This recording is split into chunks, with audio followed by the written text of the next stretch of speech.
معزز سامعین گرامی قدر، سیرت کے حوالے سے چند گزارشات آپ کے سامنے رکھ رہے تھے۔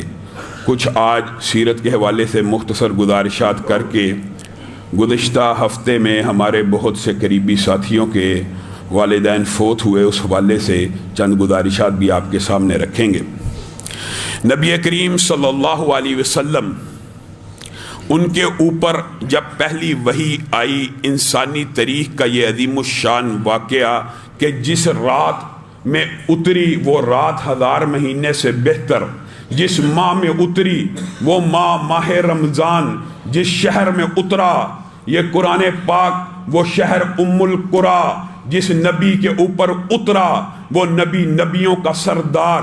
یہاں سے اس وحی کی اہمیت اور ادراک اور شعور اگر ہمارے اندر ہو تو ہم احساس لگا سکتے ہیں کہ یہ کتنی اہم وحی ہے، اور یہ کتنا اہم واقعہ انسانی تاریخ کا کہ اللہ رب العالمین نے انسان کو یہ شرف اور فضیلت بخشا مخلوقات میں سے کہ اس سے ہم کلام ہو جائے، اس تک اپنا پیغام پہنچائے۔ باقی کسی مخلوق کو اللہ تعالیٰ نے یہ شرف اور بزرگی نہیں دی۔ اور قرآن پاک میں یہ لمبا چوڑا واقعہ موجود ہے کہ زمین و آسمان پہ بھی اللہ تعالیٰ نے اس امانت کو پیش کیا تھا، ہر ایک نے اس امانت کو اٹھانے سے انکار کیا۔ انسان نے اٹھا لیا، لیکن اٹھانے کے بعد اپنے رب کی قدر نہیں کی۔ ہونا تو یہ چاہیے تھا جب خالق کا کلام براہ راست میرے اور آپ کے پاس پہنچ گیا ہے، خالق کا جس نے تخلیق کیا، جس نے نظر دی، جس نے دل دیا، جس نے ہر چیز ہر عضو دے دیا، اب اس کا پیغام براہ راست پہنچ جائے تو مجھے اور آپ کو چاہیے کیا تھا؟ اس پیغام کی طرف لبیک کہتے ہوئے بڑھتے، اس کو کھولتے، اس کو سنتے، اس کو سمجھتے۔ آج ہم جتنے مسجد میں بیٹھے ہیں، کہنے والا بھی اور سب سننے والے، ذرا غور کریں کہ اللہ رب العزت نے 1400 سال قبل مجھ سے اور آپ سے خطاب عام کیا ہے۔ ہم میں سے کتنے ہیں جنہوں نے یہ خطاب اچھی طرح سمجھا ہے؟ بتائیے کتنے ہیں؟ ہم میں سے کتنے ہیں جنہوں نے پورے قرآن پاک کا ترجمہ 1 2 3 10 مرتبہ پورے قرآن کا اللہ رب العزت نے یہ چٹھی، یہ لیٹر، یہ خط آپ کو لکھ دیا ہوا ہے؟ آپ کا بیٹا کوئی خط لکھ دے جس مرضی زبان میں ہو، آپ لوگوں کے پاس جائیں گے، تمثیل کے طور پہ نہیں کہہ رہا، ایک سمجھانے کے لیے بات کہہ رہا ہوں۔ بیٹا امریکہ چلا گیا، انگلش میں لیٹر آ گیا، ماں باپ کی انگریزی کمزور ہے تو 100 بندے کو بلائیں گے، میرے بیٹے نے یہ کیا جملہ لکھا ہے، عربی میں لیٹر آ جائے، عربی نہیں آتی، 100 بندے کے پاس جائیں گے، یہ میرے بیٹے نے، یہ میرے رشتہ دار نے مجھ سے کیا کلام کیا ہے۔ افسوس، دکھ کی المیہ کی بات ہے، کیا رب العالمین جو خالق ہے، جو مالک ہے، اس کے لیٹر، اس کے پیغام، اس کے کلام کو سمجھنے کی میں نے اور آپ نے جستجو ہی نہیں کی؟ ہمیں فکر ہی نہیں۔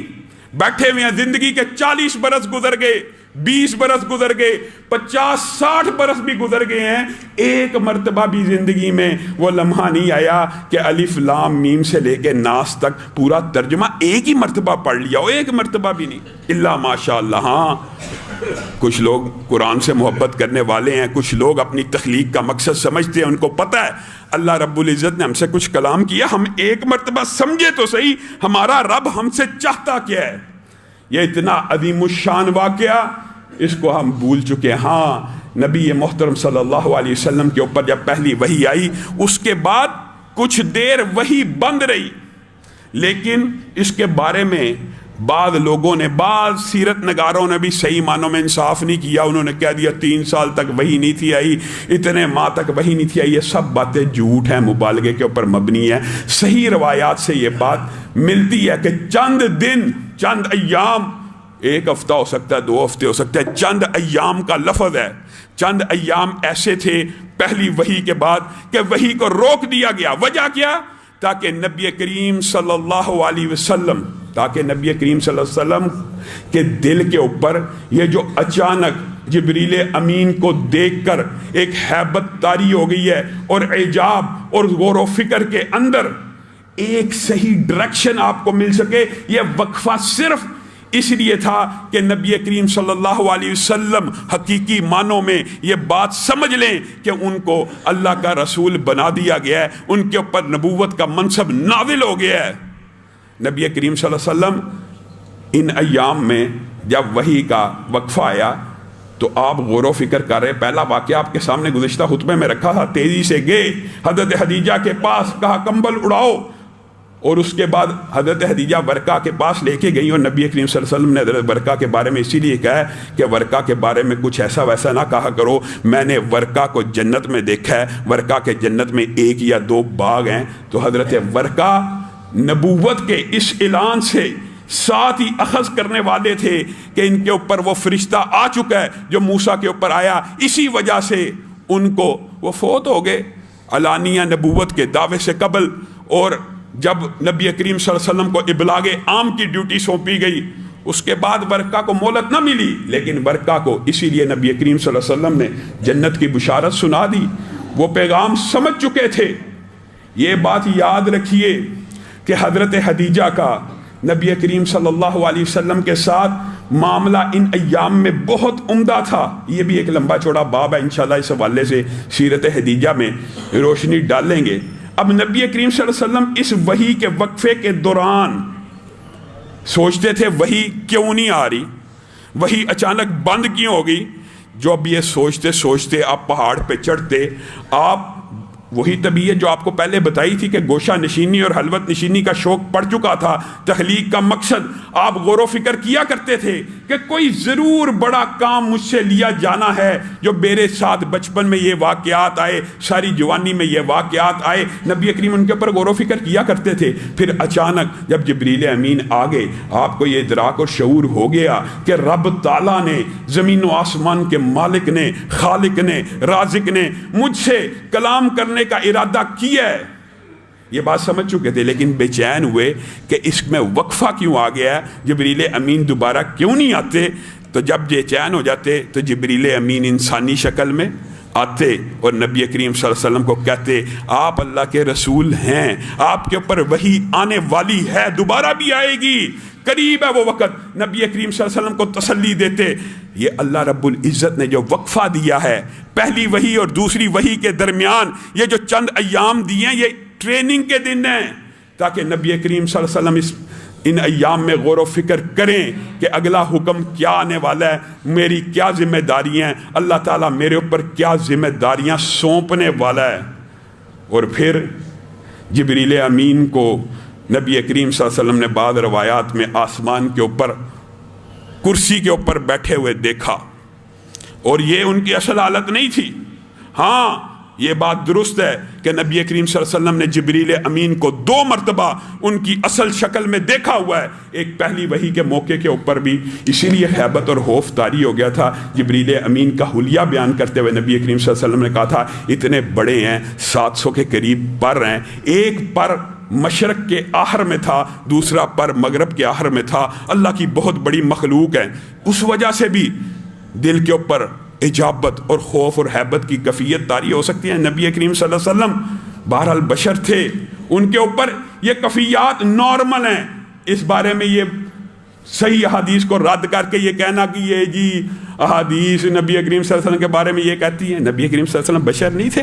نبی کریم صلی اللہ علیہ وسلم کے اوپر اگر یہ کیفیات طاری ہو گئیں, یہ تو عین بشری تقاضا ہے, یہ تو آپ کے اور میرے لیے حجت ہے کہ نبی کریم صلی اللہ علیہ وسلم نے ایک بشر ہو کے اللہ رب العزت کی امانت کا صحیح حق ادا کر دیا.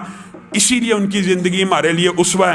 اگر بشر ہی نہ ہوں, اگر ان کی کوئی سسٹم کے اندر جیسے بعض لوگوں کا خیال ہے, اس حوالے سے بعض اوقات آپ کے سامنے تفصیلات بھی رکھ چکا ہوں, اگر نبی کریم صلی اللہ علیہ وسلم خلقت کے اندر ہی نور ہوتے یا بشر نہ ہوتے تو میرے اور آپ کے لیے نمونہ نہ ہوتے. ہمیں ان کی پیروی کا اسی لیے حکم دیا گیا ہے کہ ہاں یہ بشر تو سب سے اعلیٰ اور افضل ہیں, انہوں نے بشریت کی اکملیت کی انتہا کر دی, انہوں نے اطاعت کی انتہا کر دی. اور نبی کریم صلی اللہ علیہ وسلم نے جس طرح کی اطاعت کی ہے کوئی بشر کر نہیں سکتا. لیکن مجھے اور آپ کو اگر نمونہ دیکھنا ہے تو نبی کریم صلی اللہ علیہ وسلم ہی کا دیکھنا ہے. ہم نے انہی کی اتباع کرنی ہے, انہی کی پیروی کرنی ہے. پھر کیا ہوا, جبریل امین آئے, دوسری وحی نازل ہوئی, یا ایھا المدثر